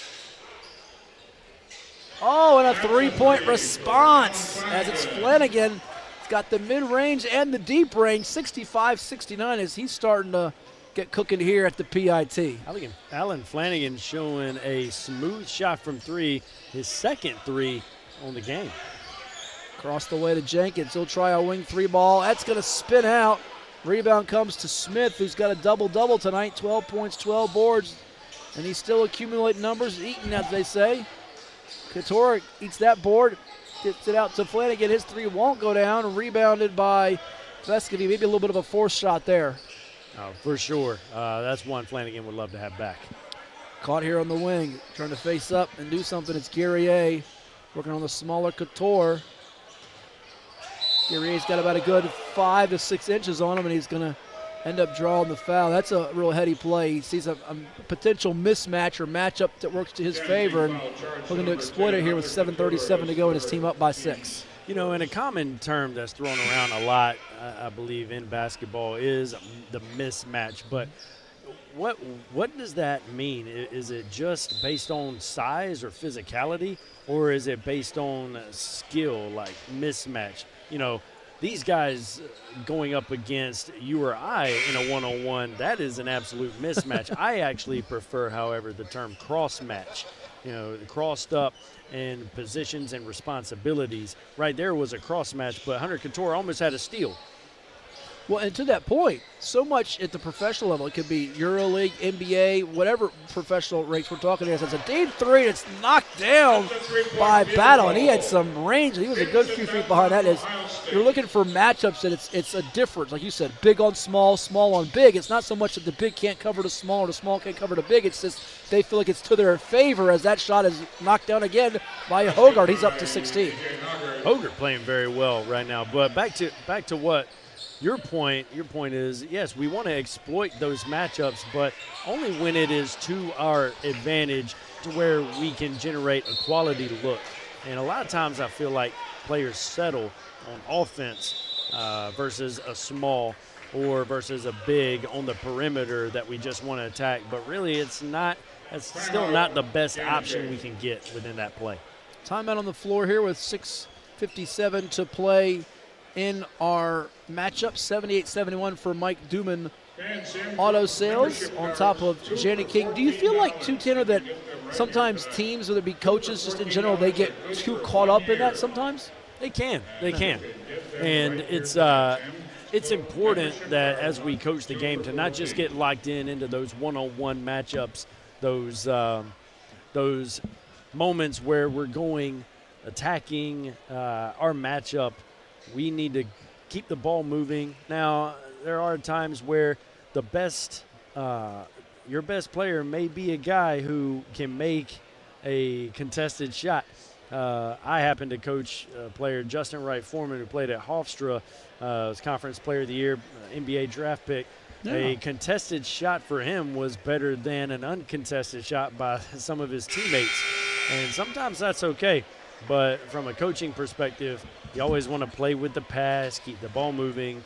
As Brett Brown used to say with the Philadelphia 76ers, the pass is king. So keep the ball moving and allow that cross-match, that mismatch to play itself out organically. Justin Wright Foreman was a heck of a player. He was drafted, was it by the Utah Jazz? Yep, yeah, drafted by the Jazz, 52nd overall.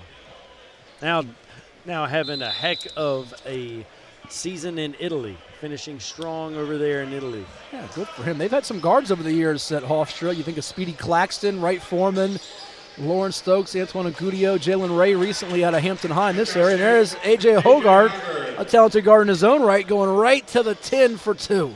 A.J.'s making up for his game yesterday where he had 4 points. He was 1 of 8 from the field. Much better today. And that's probably something that they're looking for from these Michigan State guards, Walker and Hoggard. We both know they have ability, they both have talent, but just that consistency. It's a word that gets thrown around this time of year with the NFL draft coming up. You hear it with quarterbacks, you hear it with guards in basketball. Consistency. We know you got it in you. Can you show it all the time or almost all the time you go out there, right? Yep. I coached in the G League for 6 years, and my first year in the G, my boss was Bill Peterson, a longtime NBA coach, and that was one of his biggest points of emphasis. I need guys who are consistent in their roles, and he made a great point. Whatever it is that you do better than anybody else on the floor, you have to do that all the time, whether it's sprinting back, whether it's your communication and your talk, maybe your physicality. Do it all the time. Going to be Jenkins coming away with it. He's been quiet this half, had a really solid first half. There's a lob up top. Battle trying to get it to his teammate in Gary. They're going to maintain possession. They kick it out. Vescovy for 3. It's wide, and rebound comes out to Tolu Smith. 5-point lead here for Mike Duman on top of Janet King, trying to claw their way back and get even closer. Defense collapses. They get it inside to Smith, but it looks like it hit off the leg there with 12 on the shot clock. I tell you what, the last possession there by Alan Flanagan was so impressive. Sprinting the floor, getting back, and getting a block off of the lob at the rim. Getting that deflection, showing your motor, showing your athleticism right in front of that group of NBA scouts on that baseline. That was very impressive. And then his ability to come down, I thought he could have maybe shot that ball off the ball screen there. But that deep paint drop-off, just showing some poise and some savviness. Alan Flanagan, he's shown me a lot here. And perhaps the NBA style, the openness of the floor as well, the up and down transition style suits him a little bit better than maybe what it did in college. We've got more than 41 states and 7 countries tuning in here to our broadcast, and I understand, as it's Janney King trailing Mike Duman 78-73 with just under 6 minutes to go. I was showing those analytics. I didn't make that up. Trust me. We've got actual data that actually supports that. 7 countries. Yeah, they're tuning in all over the globe. States. Yeah. Wow. All over the globe watching this tonight from the PIT, the 70th annual. You're looking to attack off the bounce. Anaruna getting in his game now in his bag. He's up to 9, and it's a 3-point gap again, 78-75. And Aruna, he's big boying his way to the rim right there. Battle gives it to Samuel. We haven't heard as much from Samuel lately. Can he come right back at Smith? Here's a jumper for Lucas. It's going to be tapped back out. Battle over to Gaines. Well, we thought about that one, and he thought, I better not pull the trigger on this one. Too close to the game right now. Time and score matters. So it's 6 on the shot clock. Here's Samuel. Fall away fade. Oh, it's tapped back in. Look at Battle with the hustle to make it a 5-point lead.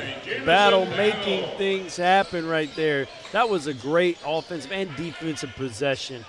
You can tell this game means a lot to these guys. He cracks double figures now with 10. All 5 on the floor for Mike Duman in double digits now. And Aruna going right back at Battle with 5 on the clock. Spins off him.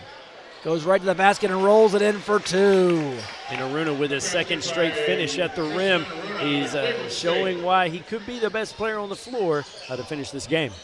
Now going right back and slamming it down. An explosive dunk from Eric Gaines. The 6'2 guard gets up and flushes it. A throw-ahead pistol action, allowing the offense to get downhill early. Here's Hogard. Pull-up mid-range shot off the back end of the rim. Tapped out. Touched last by. They're going to say it's back over to Mike Duman as it's an empty trip for Janney King. They can't have too many empty trips right now. It's a 5-point game, 4:16 to go. And needing to get back to that free throw line where they are just 3 of 4 this half, 9 of 12 for the game. But Mike Duman, a perfect 11 of 11 from the line this half. And they've got 2 guards, Vescovi and Lucas, that don't know how to miss, it seems. Impressive right there. Too much for me to keep up with, to be honest with you. But this is a high-level game right now that we're watching. Long 2 just inside the arc. It's Lucas knocking it down.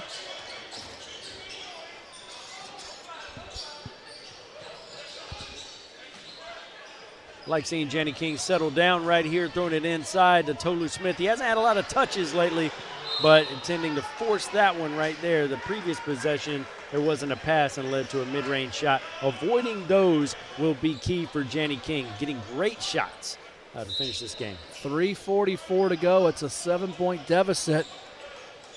They get it into Flanagan. He's got 14 tonight. Spitting and Lucas got bumped there. Now it's a tap in for Smith, who's up to 14 points, 13 boards. 5-point deficit again. Now can they get a stop? 84-79. We take under 3.5 minutes to go in this one. Here's Gaines. Trying to control the action and the flow here. Gaines in the lane, contorts his body. Can't get the finish inside. Smith comes up the defensive board, and here they are off and running. Not quite with numbers, though, but it's Flanagan trying to pull it out and get the post up. It's going to be Smith matching up with Samuel here. Kicks it out with 11 on the shot clock. Flanagan thought about a 3. Tries a pull-up, and he's going to be hit on the pull-up attempt by Lucas with 2:56 to go. 5-point game. And we have another timeout on the floor. Janney King got lucky right there. They threw it into Tolu Smith.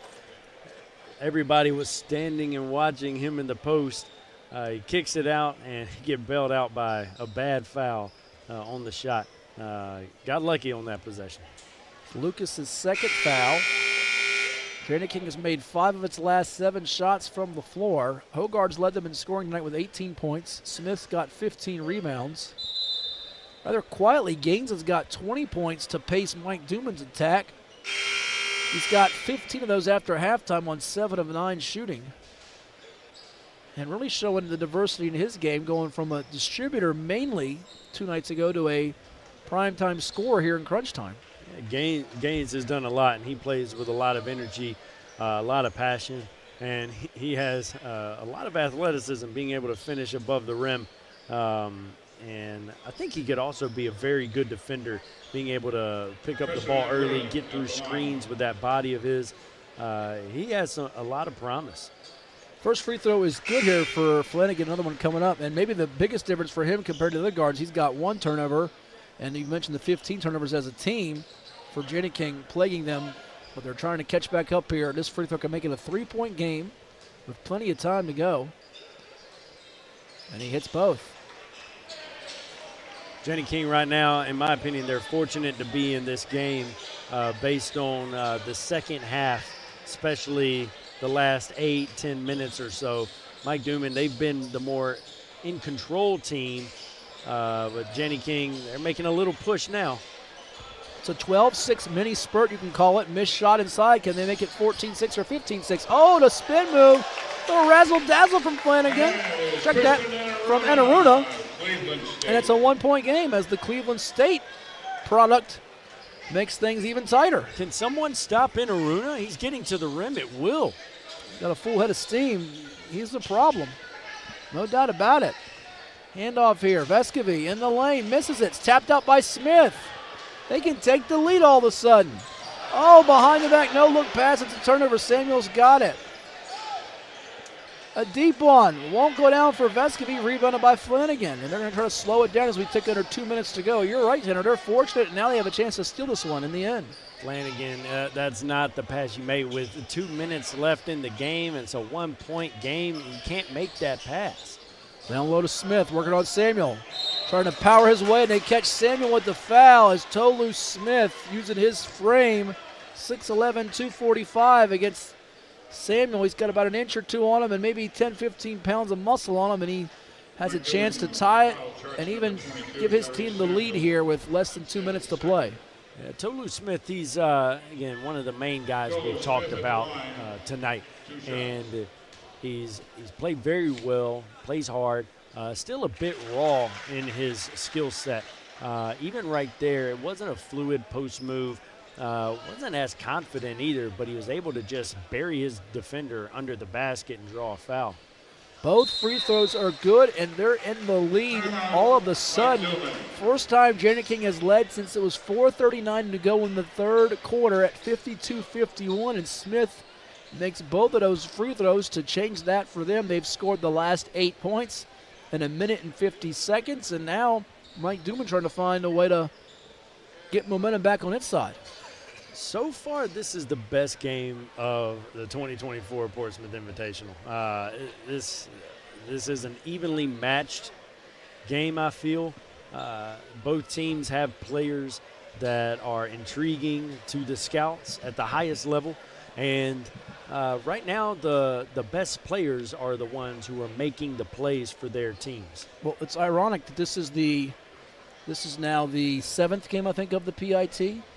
And the only 2 games before this one that were decided by 6 points or less were wins by both Jani-King and Mike Duman. Jani-King won 85-79 over Portsmouth Sports Club, and Mike Duman beat Norfolk Sports Club 93-86. I guess not 6 points, 7 points or less there. So they both have been in fairly tight games, but this is shaping up to be one that could even require extra fun, as they call it, if it is deadlocked at the end of regulation. But right now, we'll see if the free throw situation can be a factor. Mike Duman not missed yet this half, 11 of 11. I don't know about you, Matt, but I've enjoyed being on this broadcast with you. I wouldn't mind this game going to overtime because this is a very entertaining, hard-playing game. Well, they always say that you want the one before the last one because the last one, then it starts getting late into the night. And I think the fans are getting their money's worth, that's for sure, as it is Vescovy. I'm with you. I'd be fine with some free extra basketball, as they call it. Yes. Extra fun. Here it is, a bounce for Vescovy. Oh, Gaines able to get rid of it. Samuel takes a step back, and he checks his feet before he uncorked the three. Maybe he hesitated a little bit, and that allowed Couture to get that board there. Love the draw, love the play right there for the back door, but he had no outlet at the rim. He should have had a cutter. That would have been a dunk. Couture's got 14 points and 6 boards tonight. They're going back to Smith. 16 points, 15 boards, facing up against Samuel. He misses it inside, and Samuel gets the board. Probably not the shot attempt you want. Back your man down, draw another secondary defender, and now make the appropriate play. So both bigs come up empty. Samuel and Smith will guard take charge here down the stretch. There's Vescovy bouncing it for Samuel, who's blocked by Smith. Gets it and feeds it over to his teammate at Flanagan. And there's about a 21 to 22 second differential between game and shot clock. And not paying attention. He nearly getting the steal, but did they get a timeout before the steal? I think they did. And there's some boo birds raining down here at Churchton High School. That looked pretty simultaneous, Tanner. Bang, bang, but the officials said they got the timeout in, and Coach Holland, Coach Cooper over there high-fiving, saying, we got it. All right, we're good. Whew, dodged the bullet. And I would love to see a replay of that. That was a game-changing type of play. Cynthia Cooper showing some experience from the coaching, from a coach's standpoint, calling that timeout and getting her team aligned with what they want to do on offense. Also want to give some credit on that last defensive possession to Tolu Smith being able to contain the ball and then get back to block the shot at the rim. That is elite anytime you're able to get a guy who can guard at a disadvantage. But then, wow, just coming back to this last possession. Just saw the replay there, Tanner. I thought Eric Gaines got it, to be honest with you. But you know what? Give him credit for staying with the play. We'll see if we can watch it again here for you and see if the timeout is called in time. I tell you what, Flanagan was not watching him. It's very, very ooh, you make the call at home wherever you're watching from, but that was a tricky one, and one that's not going to sit well if you're Mike Dillman thinking that Gaines had a game-changing, game-altering steal there and a possible layup go-ahead bucket. But there is a 21.3 second differential between game and shot clock, so they're going to get the basketball back. Now can they make sure they don't let them get a score here or an offensive rebound? In the mid-post, Flanagan down low to Smith, trying to muscle his way against Samuel, almost loses the handle, gets it, oh, and Samuel blocks it. They say it's going to be a goaltend. They're going to say it was going down, so great effort both ends, but it's going to be a hoop for Tolu Smith, who is starting to take charge with 18 points and 16 boards. We see what Janny King is going to do. They are going to give the ball to their best player, to their most effective player, Tolu Smith, on that left block every time. The last 3 possessions, it's been that way. And right now, Mike Dooman doesn't have an answer. Right now, if you're Mike Dooman, you have to get a kill, which a lot of teams call it 3 stops in a row, but this kill would be a score stop and another score. But right now that stop will have to be either generating a quick steal or hoping that Janny King misses some free throws. But still 1 possession game. We don't have to go for 3 right now. Quick 2, get the best shot available early in the possession. I was just about to ask you, what's the strategy here? Because it feels like if you get a good shot before it ticks down to about under 8, you can take that too. If it ticks under 8, you might be at the mercy of then having to play for a 3, depending on how the defense guards you and what you do with this offensive possession here. Because if it gets down under 8, you might then be forced to, right? For sure. Now, also from Janny King's perspective, they only have 1 team foul. So they have 3 fouls to use in this moment to not allow Mike Dooman to get an in-rhythm shot or an attempt at the rim. So let's see if Janny King has that awareness about them to use some of these fouls. A common tactic in pro basketball right here. Dooman gets it into Gaines.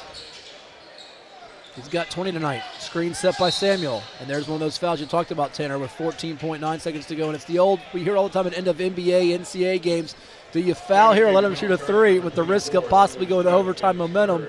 And it looks like they're going to employ that strategy if they can and not give them a clean look at a potential game-tying three ball. Well, based on these rules, that was the first foul under 2 minutes. So now they can't foul again. Gaines in the corner. Misses it. Rebound by Couture. And he got a pretty good look at it. He got a great look at it. Wide open three. What was he from three? He was before that. He was 2 for 4. You will not get a better look than that. Excellent backdoor, right there. Are you surprised they didn't play up closer, knowing that if they go to the basket and barring a continuation, a two-shot foul doesn't hurt you as much as an open three, right? Fair enough. That's a great point. But also, Mike Duman, they've ran some pretty good backdoor plays throughout this game. And Jenny King got burned on that one again. So Couture's at the line. He's not going to the line tonight. There's his first, and it's good. It makes it a 4-point lead for Jenny King, which was down by as many as 7 in this basketball game. Check that. They were down by as many as 9 with 8:50 to play, 78-69, and they have battled back to take a 5-point lead with 7 seconds to go. What a comeback. Here it is with Lucas. Screen set by Samuel. Lucas tries a three from the wing, and it's good at the horn. And they're going to be 2 points short at Knight's End, 89-87 in a basketball game that featured 12 lead changes, 10 ties, and Tanner, literally, both teams led for almost equal amount of time as far as minutes and seconds go. This was a back-and-forth barn burner. Wow, that was an incredible game. That was a lot of fun in a packed house. A literal packed house here at Churchland High School. The best players came out to play. Inaruna had a great stretch there in the fourth quarter, getting to the basket. Alan Flanagan made some great plays with the ball, ended up scoring 14. Not Inaruna, but Tolu Smith had his impact. Hogarth made his impact for Jenny King as well, and then Hunter Couture finished it off at the foul line. Excellent game. Some quick final stats before we say goodnight on this one. And don't forget, we got another semifinal game coming up with Roger Browns versus Portsmouth Partnership. Let's go through some quick numbers and final thoughts here. For Jenny King, 18 points apiece for Tolu Smith and A.J. Hogarth. Smith with 16 rebounds to boot. 15 points for Inaruna, 14 for Alan Flanagan. Hunter Couture with 16 points and 8 rebounds as well for Jenny King. Don't want to leave out 2 blocks and 2 steals for Smith in this one. Flanagan had 3 steals. As for Mike Duman, 20 points for Eric Gaines in defeat, 9 of 15 from the floor with 4 assists, just 1 turnover. 12 points for Santiago Vescovy with 6 rebounds, 5 assists, 3 steals from the Tennessee guard. You had 18 points for Gerard Lucas, who was 7 of 7 from the foul line, 5 rebounds, included that game-ending 3 there. 11 for Tyrese Samuel, 5 rebounds for him, 2 blocks, 10 points for Jamison Battle. And this one offered everything a fan would want, Tanner. It definitely did, and one thing to point out, the player I mentioned at halftime, Danish Jenkins from St. John's, I did not see him play, but just a few minutes in that second half. I wonder if he got hurt, because if they had him on the floor, that's just another scorer and facilitator that Mike Duman needed to finish that game, and it may have been a different outcome. Quickly, player of the game, you going with Smith here? It seems like he's the guy, right? I love the way Tolu Smith played. He imposed his will on both ends of the floor, had a key block at the end on defense, and then had some buckets on the other end, and just did an excellent job. But you could actually toss it up to a few other players as well if you felt like it. Well-played game on both sides, and that'll be Mike Duman Auto Sales punching their ticket to tomorrow's championship, awaiting the winner of our next game, which features Roger Browns versus Portsmouth Partnership, and David Solomon and Daniel Sokolowski will have the call for that one. Tanner, this was a lot of fun and enjoyed it, and I look forward to working with you again. Yes, sir. Thank you, Matt. It was a joy. So from our broadcast partner, Tanner Massey, I'm Matt Hatfield, and also thank our entire team, which includes the likes of Willie Bailey, Will Warfield, and Clyde Martindale. Once again, our final score tonight from the semifinals of the Portsmouth Invitational Tournament. The winner, Janet King, 89-87 over Mike Duman. Auto Sales. Stick around. Coming up at 9 Eastern will be our other semifinal game right here from the Portsmouth Invitational Tournament in Churchland. Take care, everyone.